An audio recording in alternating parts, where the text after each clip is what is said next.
Sinabi po ni Ombudsman Remulla tungkol po dito sa kaso. Boying, iginiit na hindi mababago ang kanyang desisyon magsampa ng kaso laban kay Marcoleta. Nothing has changed. We will file. Basta sa akin lang gagawin namin ang trabaho namin. Okay. Alam niyo po, nagsalita na po si Marcoleta. Si Marcoleta po sabi niya, willing siya magpakulong para dyan sa gawa-gawang... Ang malupit pa po nito, no? Hindi po nila masagot eh. Ito po ang hindi nila kayang sagutin. Hindi po ba sinabi na ng COMELEC, kung yan po ay campaign-related, COMELEC po ang nagpapasya dyan. Ang pangunahin pong magre-resolba ng mga kaso hinggil po sa eleksyon, COMELEC. Okay. Bakit hindi nyo po sagutin, Ombudsman, pati yung Assistant Ombudsman, si Clabano, na panayang pa-press? Bakit ayaw nyo sagutin yung sinasabi po namin na campaign-related yan, dapat COMELEC yan, at sabi ng COMELEC, walang nilabag na batas si Marcoleta. Walang nilabag. Walang nilabag na batas si Marcoleta. Bakit nyo? Same. Yan po yan, yung 75 million na sinasabi ninyong campaign contribution na hindi dineklara sa SOSE. Sabi po ng COMELEC, walang nilalabag. Sino po ba nakakaalam ng batas tungkol po sa mga campaign contribution? Kung may pagkakamali ka o hindi. COMELEC po. Napawalang sala na po si Senator Marcoleta dyan sa 75 million na yan ng COMELEC na concern. Baliktad po eh. Pag napawalang kaso, sala ka sa COMELEC, same na kaso. Wala naman pong ibang kaso si Senator Marcoleta. Hahanapan ka po ng ibang korte. Inilako, napunta sa ombudsman.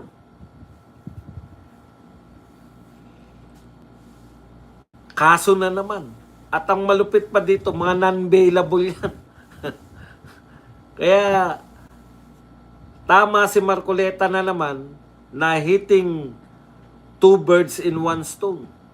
Napipigilan nyo na yung pag-imbestiga kasi sa flood control, yung mga magtatangka pa, magiging example si Marcoleta na walang tapang-tapang sa amin, walang galing-galing sa amin. Kaya namin kayong ipakulong pag hindi kayo nagsilinya.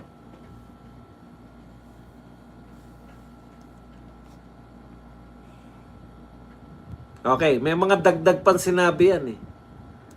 Ito pa po ang mga sundot ni Marcoleta. No official is above the law. No official daw is above the law.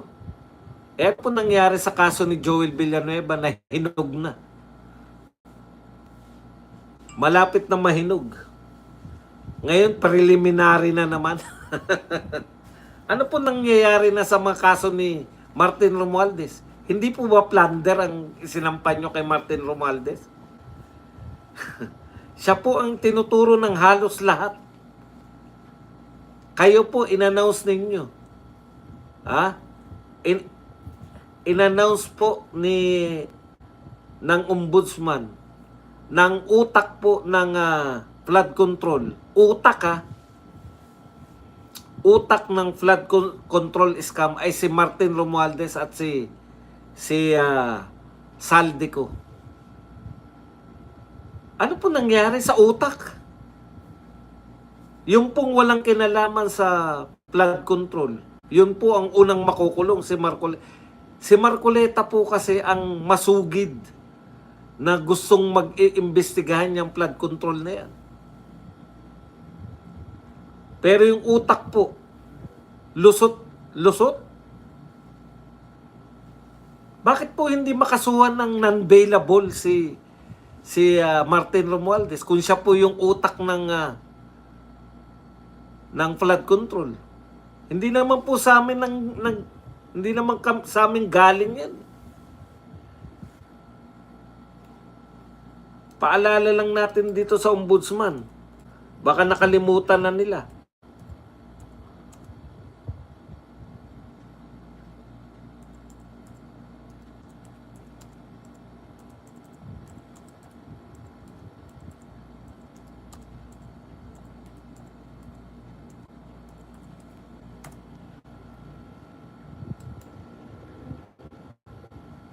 Ito Ito po, galing po sa inyo to.